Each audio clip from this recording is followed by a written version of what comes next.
नमस्कार मेरे सभी किसान भाइयों को और मेरे जितने भी सीनियर सर लोग हैं उन सभी को। सर मेरा नाम है अंकित वाघ। मैं महाराष्ट्र वर्धा से बिलोंग करता हूँ और मछली पालन में मेरे 4 साल हो गए हैं, जो कि मैं फिश फार्मिंग कर रहा हूँ। और 2 साल से मैं बैकलॉग फिश फार्मिंग में काम कर रहा हूँ।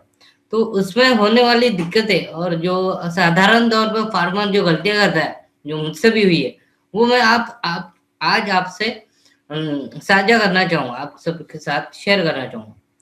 थोड़ा एक पीपीटी बनाऊं। जैसे कि मैं अपना इंट्रोडक्शन आपको दे चुका हूँ, तो नेक्स्ट पार्ट पे आते हैं। अब एक आता है अपना टैंक कंस्ट्रक्शन। टैंक कंस्ट्रक्शन में एक आई होप आप सभी इस चीज से अनुवादित होंगे, आपको इस चीज के बारे में पता ही है कि टैंक कंस्ट्रक्शन कैसे करना है। सर बीच में एक और आपको डिस्टर्ब करना चाहूंगा, मुझे बोलने में थोड़ा दिक्कत होता है, तो आप मिसअंडरस्टैंड मत कीजिए। तो एक्सीडेंट कैसे होता है।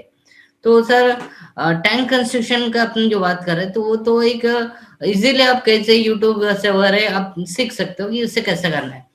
तो वो कोई बहुत बड़ा ये नहीं है, बट आप थोड़ा यूट्यूबर से सावधान रहने की कोशिश जरूर कीजिए, क्योंकि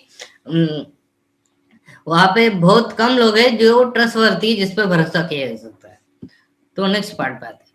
अब बायोफ्लॉक के लिए सबसे बेस्ट स्पीसीज कौन सा सुटेबल रहेगा, उस पर अपन कुछ बात करते हैं। मेनली स्मॉल टैंक, यानी कि जो 4 मीटर का टैंक होता है 10,000 लीटर का, तो ये प्रॉफिटेबल सिर्फ हाई वाले स्पीसीज के लिए। यानी कि लो वाले स्पीसीज अगर आप इसमें करोगे, जैसे कि सिंगी होगी, सॉरी सिंगी, तिलापिया हो गया, पंगास हो गया, ये लो वाले स्पीसीज अगर आप इसमें ट्राई करोगे तो आपको प्रॉफिट बहुत उसमें नहीं मिल पाएगा।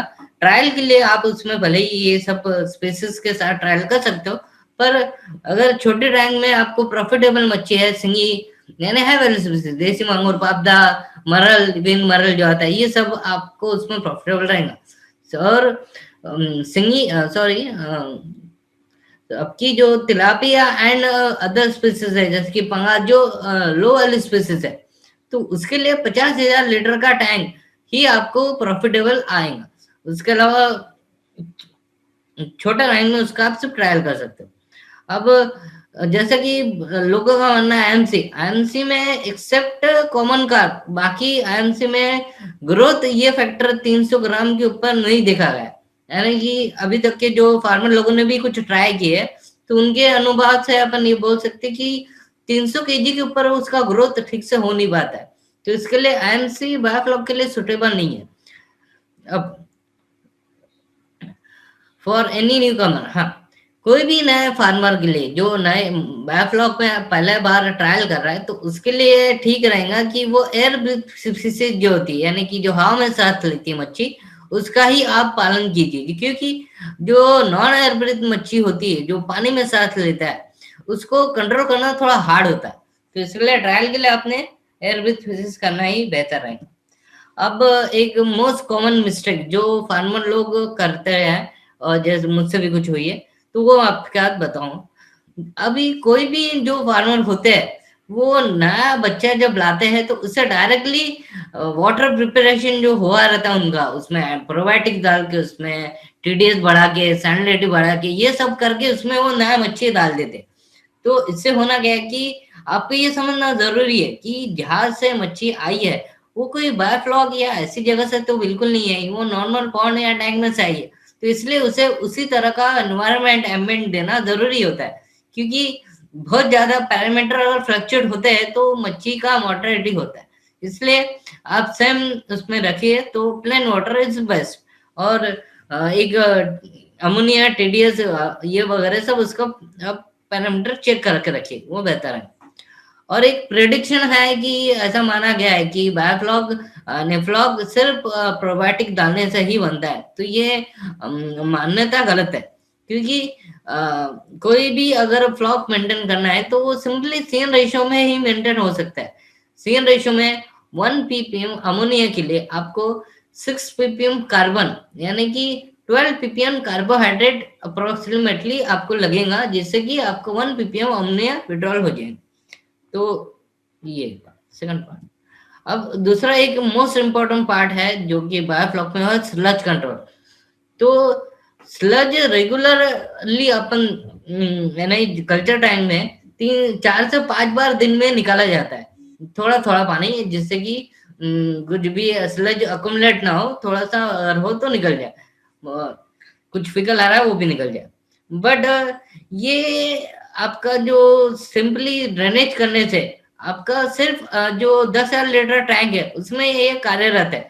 बट जो 4 मीटर के ऊपर का टैंक है, यानी 50,000 लीटर के टैंक है, 30,000 लीटर के टैंक है, तो इसमें ये देखा गया है कि जब आप सिंपली ड्रेनेज करोगे तो ड्रेनेज करने से आपके जो ड्रेनेज पाइप होता है उसके 1 से 1.5 फीट का ही जो स्लज वहां पे आपको कलेक्ट हुआ है वो अकोमुलेट नहीं होगा, वो स्लज निकल जाएगा। पर उसके बाहर का जो स्लज वो एज इट इज वैसा ही रहता है।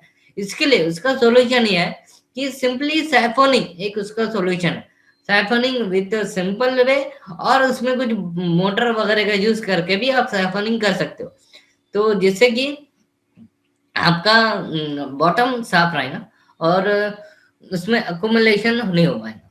अब एक और चीज आपने सबने जो एरक्स ट्यूब लगाते हैं, क्योंकि टैंक में ये माना गया है कि जो स्टोन है वो बहुत जल्दी ब्लॉक हो जाता है, उस वजह से एरक्स ट्यूब ही बेस्ट माना गया है बायोफ्लॉक के लिए।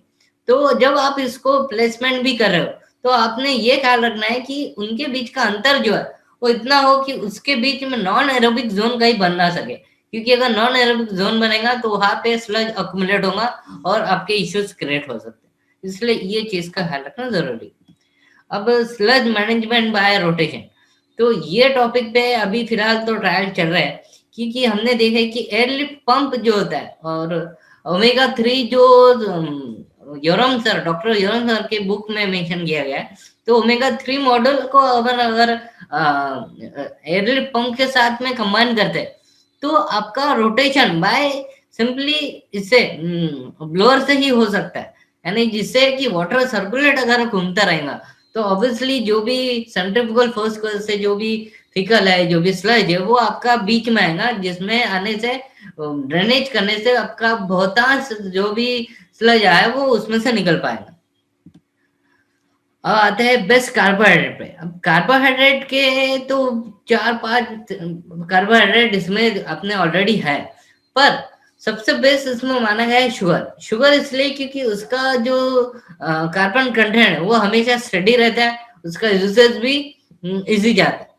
पर जो मोलासेस है वो आपको भले ही सस्ता पड़ेगा पर उसका कार्बन कंटेंट हमेशा सही करेगा ऐसा नहीं है, तो इसलिए बेस्ट तो शुगर माना गया है। अब उसमें और एक कार्बोहाइड्रेट है, सॉरी नहीं, कार्बोहाइड्रेट राइस ब्रान भी है, पर राइस ब्रान का वे ऑफ यूजेज जो होता है तो वो थोड़ा सा अलग है, यानी कि राइस ब्रान आपने लेना है, जो भी आपको जितना भी डोज डालना है वो आप डायरेक्टली टैंक में नहीं डालोगे। अगर टैंक में डालोगे तो उसका फिकल जो पार्टिकल्स है वो सेडिमेंट होता है, और सेडिमेंट होने की वजह से फिर वो आपके इन फ्यूचर आपको दिक्कत देता है। ये कि कुछ जो फिशेस है जो उसे खाती है, जो है कि नहीं खाती है, तो जो नहीं खाती उसमें आपको डिफिकल्टी आ सकती है। तो इसलिए उसका सिंपल वे है कि आप किसी पानी जार में या फिर किसी ऐसे कंटेनर में उसको लीजिए, 20 से 25 मिनट तक उसको उसमें भिगो के रखिए, उसमें मिक्स होने दीजिए, पार्टिकल्स आपके नीचे में सेडिमेंट हो जाएंगे, उसके बाद आप वो पानी यूज कर सकते हो जो कि कार्बन के स्रोत में आपके यूजेबल हो सकते हैं। नेक्स्ट टॉपिक बात है। अब डिसीज एक मेन पार्ट है, तो डिसीज में मेनली देखा गया है कि टैंक में जो बैक्टीरियल इन्फेक्शन है उसका ही बहुत सा यानी मच्छी बैक्टीरियल इन्फेक्शन का ही प्रभाव उस पर हुआ। फंगल पैरासाइटिक ये सब भी बीमारी है, बट वायरल ये सब भी है, बट इनका बायोफ्लॉक में यानी कि बहुत ज्यादा उसका ये देखा नहीं गया है। बट अभी ये जो भी बैक्टीरियल इन्फेक्शन ये मोस्टली आपके स्लज जब आपके अक्यूमुलेट होता है, बॉटम बिगड़ जाती है, तभी आपके बैक्टीरियल इन्फेक्शन आते हैं। तो सिंपली आपको इस चीज पे ध्यान रखना है। इसका ट्रीटमेंट एक है कि बैक्टीरियल इन्फेक्शन जो भी होते हैं तो उनका एक प्रोफाइलैक्टिक पीपी ट्रीटमेंट बोलेंगे अपन उसको, तो ये देने से उसका बहुतांश यानी 80 से 90% तक के उसमें सुधार आ जाता है। पर अगर वो भी अगर उसके बावजूद अगर उसमें नहीं आ रहा है तो आपका एंटीबायोटिक यूज करना पड़ेगा। Next topic. अब एरर इन लोकेशन, इससे मेरा मतलब ये था कि मेनली मेरी जगह मैंने देखा, ये फार्मर, हर फार्मर के लिए समझना जरूरी है कि उसका जो भी एरिया है, जो भी लोकेशन है, तो वो किस तरह का है। जैसे कि मेरे केस में ये हुआ है कि जो मेरा जितना भी रेनी सीजन आता है, तो बारिश का जो भी ओवरफ्लो होता है, तो वो मट्टी के साथ मेरे कुएं में सब चले जाते हैं। अब कुएं में ये पानी जाने के बाद जब ये पानी का टर्बिडिटी बढ़ जाता है, मट्टी वाला पानी, तो ये पानी जब मैं अपने टैंक में यूज करता हूँ डायरेक्टली कल्चर टैंक में, तो इसमें दिक्कत ये होता है कि इसका जो पार्टिकल्स है वो सेडिमेंट हो जाते हैं, और वो पार्टिकल सेडिमेंट होने की वजह से आपका फिकल भी उसमें अटैच हो जाता है, और वो इश्यू क्रिएट हो सकता है। इसके लिए ऐसे जगह में आपका निवारण ये रहेगा कि उससे आपको एक extra tank, sludge sediment tank जिसको बोला जाता है, वो आपको रखना अनिवार्य है, कि जिसमें कि आप जो टर्बोडी वाला पानी वो उसमें आप डालोगे, वहां डालने के बाद उसको 2 से 3 दिन वैसा ही छोड़ देंगे। वैसा छूटने के बाद 2 से 3 दिन में उसका टर्बिडिटी लो हो जाएगा, क्योंकि जितना भी पार्टिकल्स है नीचे बढ़ जाएगा, तो फिर वो पानी आप आपके सेडिमेंट अपना कल्चर टैंक में आप यूज कर सकते हो। और एक चीज है कि जिसमें लोग बोलते हैं कि एलम, पर एलम के यूज से सेडिमेंटेशन जल्दी होता है, ऐसा है, बट ये एलम एक फिर से केमिकल है, और ये आप जब भी यूज करोगे किसी भी टाइप का, तो आपका पैरामीटर बिगड़ेगा। जैसे कि एलम की यूज से आपका पीएच लो जाता है, तो इसलिए एलम नहीं, नेचुरल ऐसे ही उसका उसको न्यूट्रलाइज करना, टर्बिडिटी लो करना जरूरी है। Okay sir, next topic. Questions अपन जो लेना जरूरी है वो ये है कि आप कोई भी ऐसा इंस्ट्रूमेंट है जो सेम आप 2 3 3 4 टाइम में सेम इंस्ट्रूमेंट यूज करते हो, तो जब भी आप उसको एक्सचेंज करते हैं ना, ये टैंक से दूसरे टैंक में आप जब डाल रहे हो, उस वक्त में आपने उसको क्लीन करना है ना, पीपी से बोले ये सबसे क्लीन करना जरूरी है। नहीं तो पॉसिबिलिटी अगर कि अगर कोई एक टैंक में डिसीज है, तो आपके इंस्ट्रूमेंट के साथ वो दूसरे टैंक में भी जा सकता है, तो करके इस चीज पे ख्याल रखना जरूरी है। नेक्स्ट होता, अब फ्लॉक मैनेजमेंट।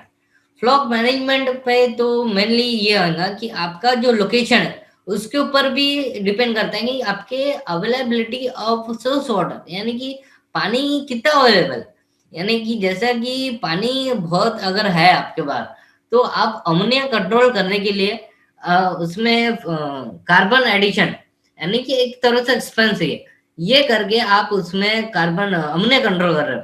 जैसे कि सिंगी ये स्पीसीज है जो फ्लॉक नहीं खाते, तो ऐसे स्पीसीज के साथ आप अगर पानी होने के बावजूद आप उसमें कार्बन डाल रहे हो, यानी कि पैसा लगा रहे हो, और उसके बाद आप अमोनिया कंट्रोल कर रहे हो, तो वो सूटेबल नहीं रहेगा, क्योंकि वो तो फ्लॉक आता नहीं है, तो आपका एफसीआर कैसे कम होगा।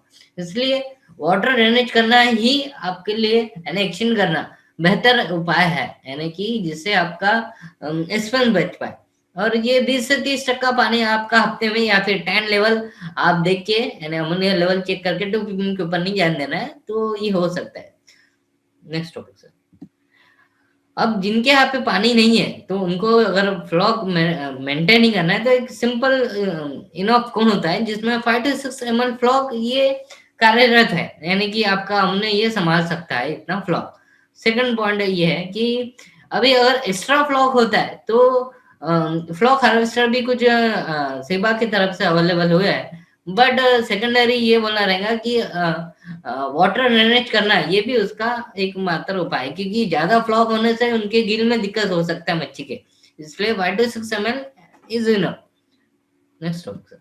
अब best part of the tanks पे आते हैं, यानी कि बायोफ्लॉक टैंक का बेस्ट पार्ट, वो मैं ये बोलूंगा कि सीड रिंग, यानी छोटा बच्चे को अपन डायरेक्टली टैंक में पॉन्ड में डालते हैं, तो वो पॉन्ड में ना डालते हुए, यानी कि क्योंकि जहां तक मेरा कैटफिश का एक एक्सपीरियंस रहा है कि कैटफिश 800 से 1000 लाइन, इसके छोटा, इससे यानी कि बड़ा सीड मिलना पॉसिबल है, पर उसको लाना, क्योंकि ये जो भी सीड आता है बाय फ्लाइट ही आता है, तो बाय फ्लाइट में पैकिंग में, अगर बाय फ्लाइट बाय ट्रेन जो भी है, पर पैकिंग में अगर आपका उससे बड़ा बच्चा रहेगा 800 1000 लाइन के, तो उसका जो पेक्टोरियल फिन होती है, वो आपका जो पैकिंग होता है उसको डैमेज कर देगा, इसलिए उससे ज्यादा, उससे बड़ा वाला सीड हो उसमें भेज नहीं सकते।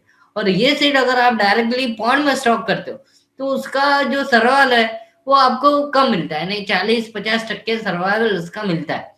पर वही सीड आप उसमें ना डालते हो, आपके टैंक में डालो, जो कि मोर आइसोलेटेड प्लेस होती है, जिसमें उसको किसी बाकी यानी कोई फ्रॉग्स हो गए या फिर ये बाकी जो भी एनिमल्स हैं उसको दिक्कत नहीं होती है, सिर्फ मच्छी से मच्छी का होता है। तो प्रॉपर फीडिंग से उनका कैनिबलिज्म भी नहीं होता है।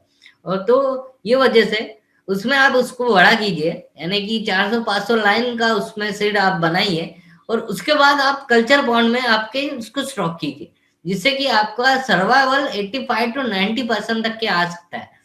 तो ये सब मेरी बातें हैं। और अभी फिलहाल इसमें गवर्नमेंट का सब्सिडी वगैरह सब आ गया है, तो इसलिए आप आपके नजदीकी एनएफडीबी ऑफिस जाके इसके बारे में मालूमात कर सकते हो। और एक चीज और मैं आपको बताना चाहूंगा कि बैकलॉग में छोटी छोटी गलतियां भी भारी पड़ सकती है। आपका इतना समय जो भी आपने दियो वेस्ट हो सकता है, इसलिए आपका दोनों यानी 24/7 एडिशन आपको चाहिए, तो इसके लिए बैकअप दो लगाना ये जरूरी है। और तो ये सब चीजें हैं। और जैसे आप रात के वक्त में भी अपन जाते हैं, वैसे उसका एसिडिक छोड़ देते हैं, तो ये ऐसा नहीं कि पिछली बीच में भी ऐसा कुछ हुआ है कि कुछ लोगों का एक्सेट ट्यूब जो होता है वो उसमें से निकल गया, यानी मिसप्लेस हो गया, और उनका फिर मॉर्टेलिटी हो गया, क्योंकि मच्छी नॉन एयरब्रिथ था। तो इसलिए पहली बार के लिए तो ट्रायल में एयरब्रिथ स्पीसीज करना आपके लिए ठीक रहेगा। तो मैं आशा करता हूँ कि मैंने जो भी आपको अपना अनुभव शेयर किया तो आपके कुछ ना कुछ काम आ सके। तो thanks a lot and best of luck कि बायोफ्लॉग में आप आ रहे हो। Okay sir, thanks a lot.